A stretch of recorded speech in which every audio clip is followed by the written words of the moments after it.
Let's go ahead and bring in our guest this week. He is the co-founder and CEO of SongProof, a newly launched Toronto-based music technology platform built to help songwriters and creators document ownership before their music is ever released or shared. The platform launched in June 2026 with more than 500 songs already registered from creators across 40 plus countries. You can find out more at songproof.com. We are happy to welcome Nadim Rahman on to Break the Business. Hello, sir. Hey, how are you, Ryan? Hey, Gideon, how are you? Good to see you. Good, I good. I'm excited to chat with you about this. I was mentioning at the top of the show that we're seeing a lot more technology in this space that is trying to create a solution for the fact that as music becomes more digital, as it becomes more freely shared online, as AI is taking a bigger impact in music, and all of these things are creating a greater and greater need for people being able to trace who owns what, who created what, and how do I protect my music before it's been published. And so digital watermarking solutions, fingerprinting solutions like SongProof are rising to meet that challenge. I want to talk a little bit about your background and how it brought you to creating or co-founding this platform. You were a drummer and a songwriter long before you became a tech founder. And then you spent decades in engineering and technology. So you got these two sides of the coin that both are equally critical to being able to create a platform like SongProof. How did these two halves of your life, the music half and the tech and engineering half, come together to help you create this platform? Very, very interesting question. I often ask myself that question also. And the answer is not easy, but the honest answer is that music has always been part of my life. As a young person, I was very much into the music industry. Had a successful band, kind of climbed the ladder that most bands do. I'm talking back in the early '80s, and anyhow, things didn't work out the way it did. And I knew always at that time the reason that I bounced out of that was because of the massive contract and the legal stuff that was presented in front of me. Because you're right, as a drummer, I happen to be also be a songwriter, which is a pretty interesting combination. Not usually seen, except for a few cases. So I left the music industry, and then life took its own course, and I got into engineering and spent the last 25 years or so plus in engineering. Uh, did relatively well, but music has always been part of my DNA. And I still jam with people. I still go to concerts. I still hanging out the backstage is the vibe that really resonates with me. Um, and then in the last about a year ago this time, I had some personal setbacks, family wise. I lost my mother and all that, and I was trying to find myself where I actually what is it that I want to do. I've done a lot, what society would consider, I guess, um, whatever they want to consider. I've done that. Now, the question is that where do I see myself going ahead? How do I see the rest 15, 20 years of my life? What does that look like? And I had to go back to music, and then I tackled the question why I left music.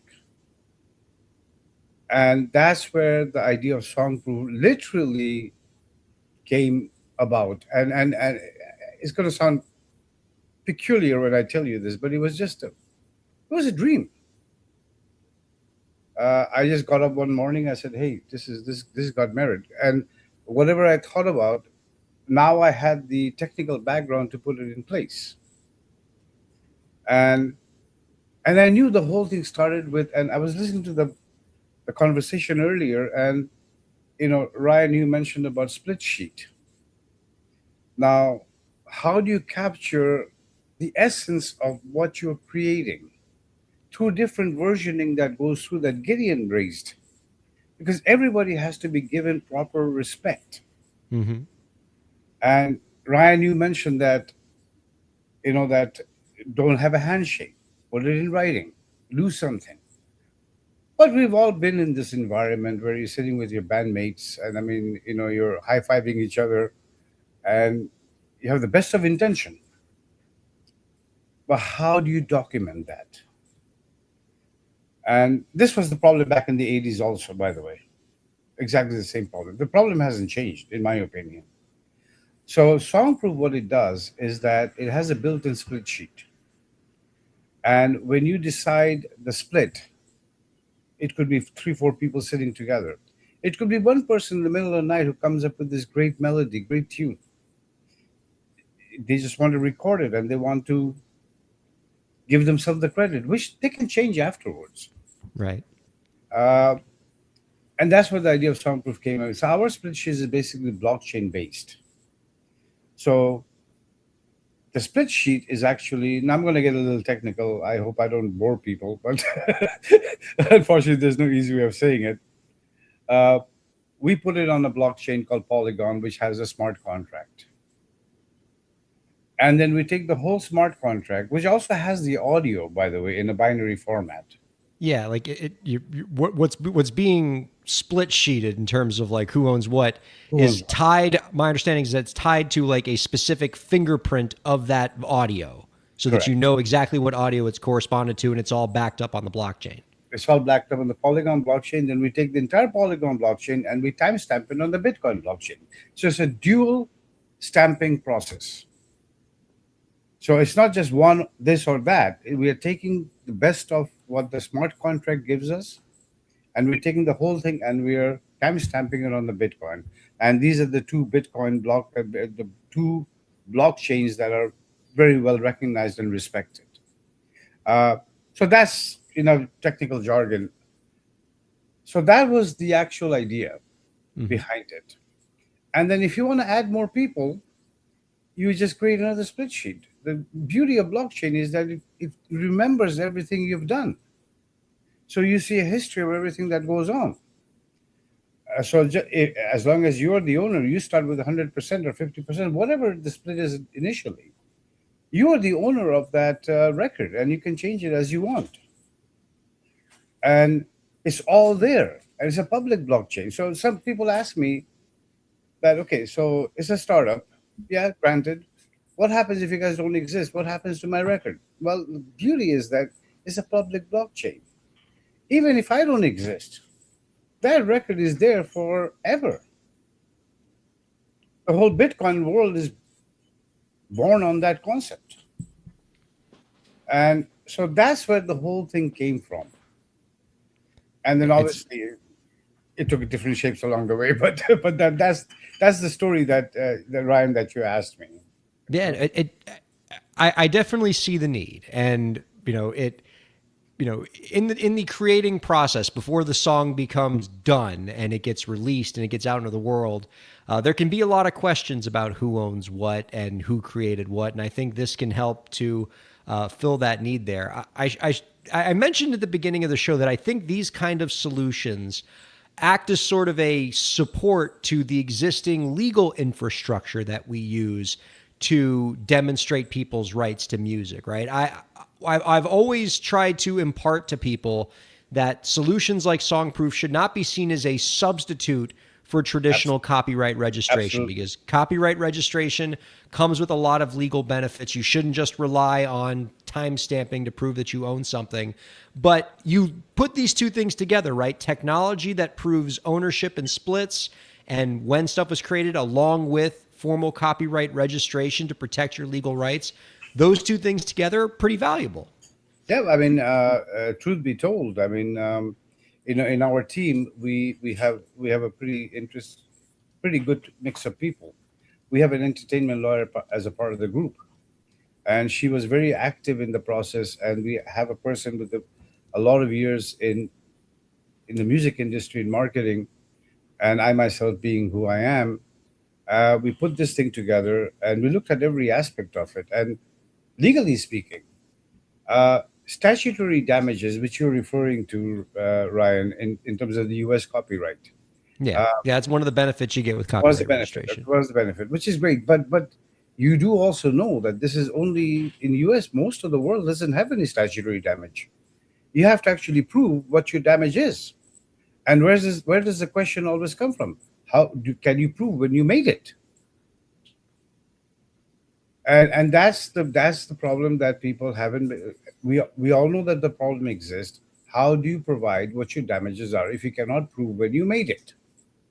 Nadim, I have a question for you. Hmm. In motorcycle riding, Hmm. many people buy gear, but they don't wear it. And when they crash, they suffer injuries that they shouldn't have suffered. I do it. I ride a motorcycle everywhere, and Hmm. sometimes I don't wear the right gear, and it's really dumb. And my wife hates it and yells at me, um, rightly so. Um, at what point do these people, metaphorically speaking, put on this gear? So I have a great idea, okay, for my song and my lyric. I come to the studio with 5 people in the studio. There's background singers, so on. There's a producer, whatever. But where in the continuum do you see your software, if you want to call it that? I don't know if I'd call it software, but whatever. What is the user interface? One. And two, how do you avoid it being a bummer? So me, you, Ryan, get into the room. I have a great idea for a song. Everybody's excited, and I say, "Oh no, no, no, no, no, no, no. Stop." Um, Ryan, he came up with the idea for the shaker, and he's using Ableton, and I came up with the chord changes and so on and so forth. Meaning, if you get to it too early, you'll kill the creative buzz. So my question is, what is the user interface? How do you induce people to put on this protective gear without killing the ride? Again, extending the metaphor. Okay, I don't need to continue on. You understand the question I'm asking. Oh yeah, absolutely, and that's a great question. Very good question, Gideon. So you talk about use cases. So what are the best use cases I can think of? Okay, one of the best use cases I can think of, and this has happened recently. Um, so we do have an app. Obviously, we have the website. We have an app as well, both in Apple and Android. So the way I see this working, and this has actually been working this way. So you guys do what you guys. You're in a group environment. You're in a band environment. You do your creative. None of this matters at that point. None of this matters at that point. But when you're high fiving each other and you're feeling good about what you've created, one of the guys says, "Hey, man, look, I got this app. Take it out. And if I happen to have an MP3 file or a WAV file, which may not be reality at that moment, unless somebody's recording it, I can drag and drop it into the app and I can songproof it, meaning I can actually create the split sheet that, what's your email address? What's your email address? I say, why you want my email address? Well, I'm going to songproof it. What the hell is songproof? Oh, you're going to get an email. You're going to actually have a catalog. You just accept it. You're going to get catalog with the split sheet. And you do that right away. Or there's also a live record. So if you hit the live record, it's like a voice memo. Mm-hmm. But you put it on and you're jamming away. And at the end, you can say, hey, John, do you agree that I have 10%, you have 20%, you have this and that? It is a blockchain based verbal agreement right then and there. Or you can even But, record the but, music. but Nadim, is it an agreement without counsel represented, or can one say, I'm just a percussionist, I'm just an unsophisticated percussionist, and I had Ryan Carella there defending my rights, and instructing me on the legal concepts governing this whole thing. I Right. never worked on this. I was there and I was drinking beers, and they told me to do it. So Yeah, so we ran into that issue. So whenever you come up with something very unique, these questions are very normal. So mhm. we went through this process and uh, talking with Henna. She's the legal counsel. I mean, she's the legal part of this thing. The blockchain evidence is actually accepted Mhm. in a lot of places. Mhm. There are landmark cases that accepts it. In fact, the WIPO, which is the World Intellectual Property Organization, they accept blockchain evidence of Mhm. timestamping. Okay.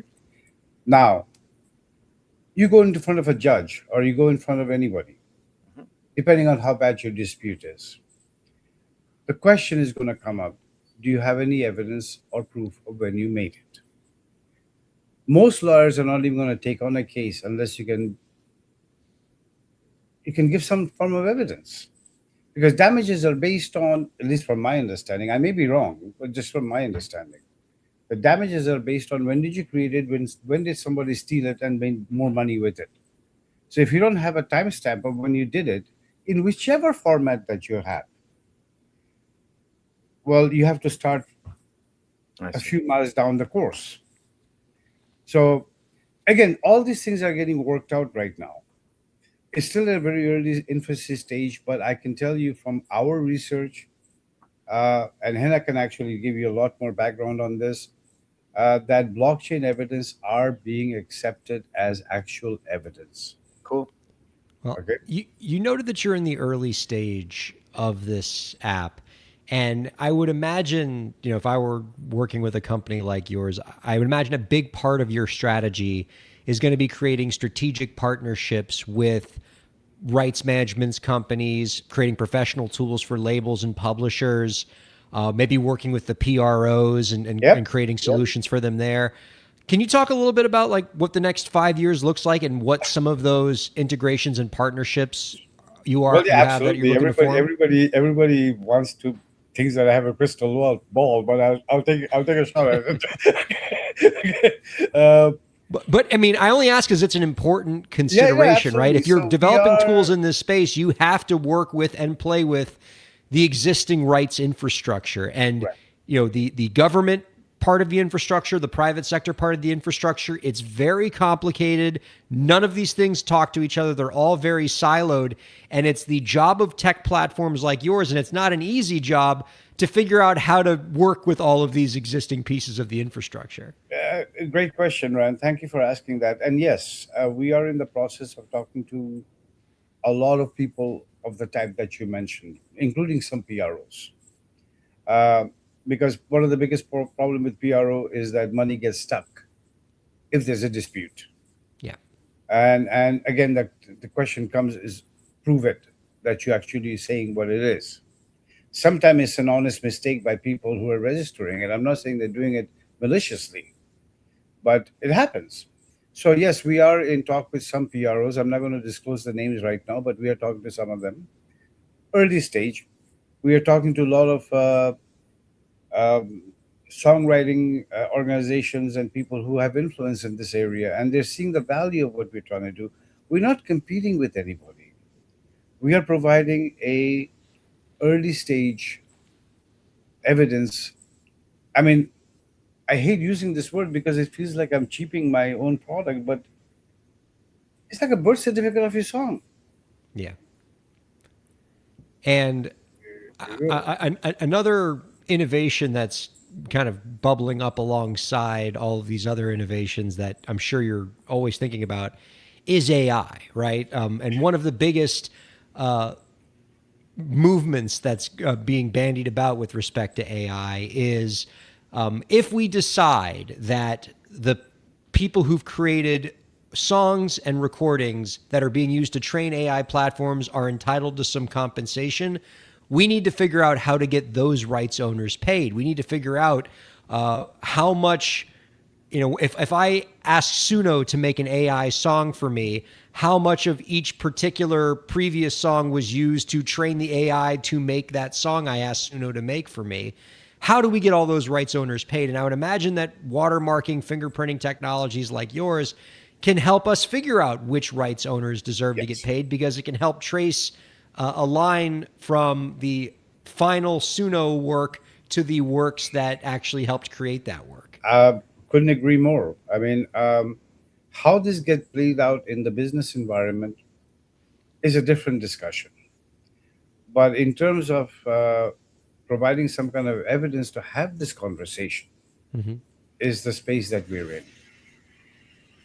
I mean, businesses like Suno, businesses like not only Suno, many other types of AI businesses that are out there. And I mean, it's kind of cute. I've used Suno. I mean, I've done it. I'm not going to lie to you. It's just kind of fun. Okay. But the point is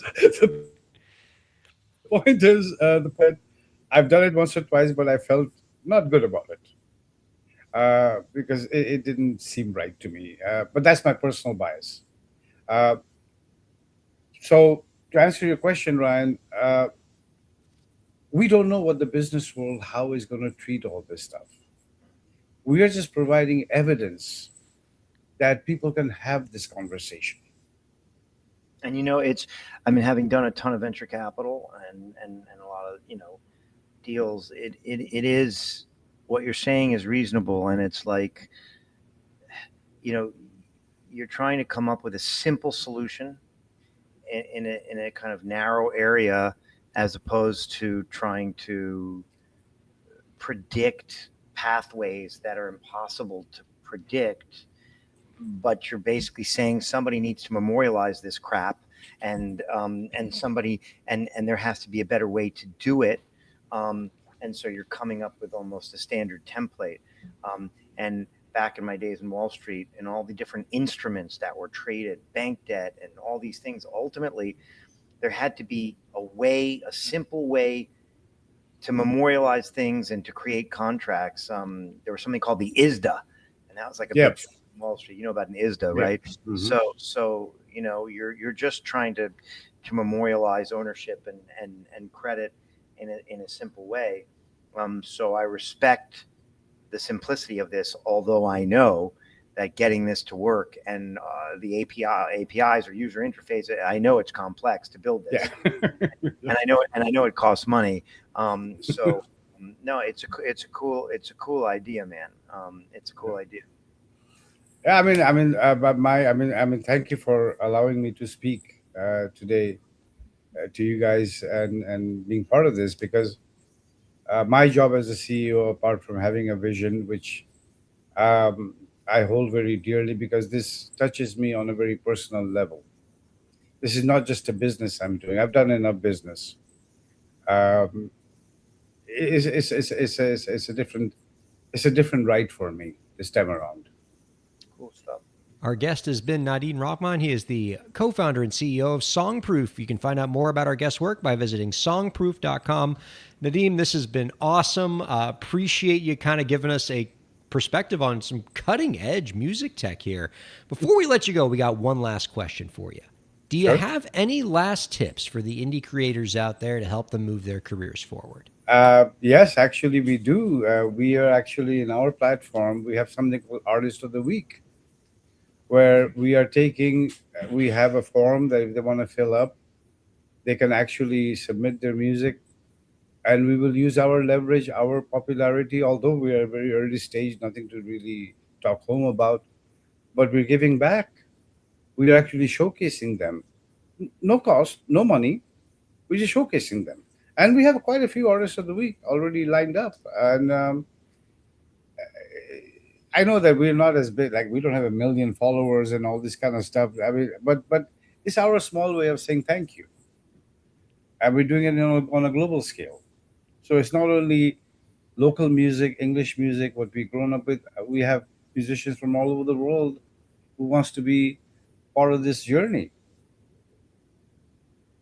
I dig that. Our thanks to Nadim Rahman and Gideon King. Thanks to producer Lauren. And thanks to all of you viewers and listeners for checking out Break the Business. We'll see you next week.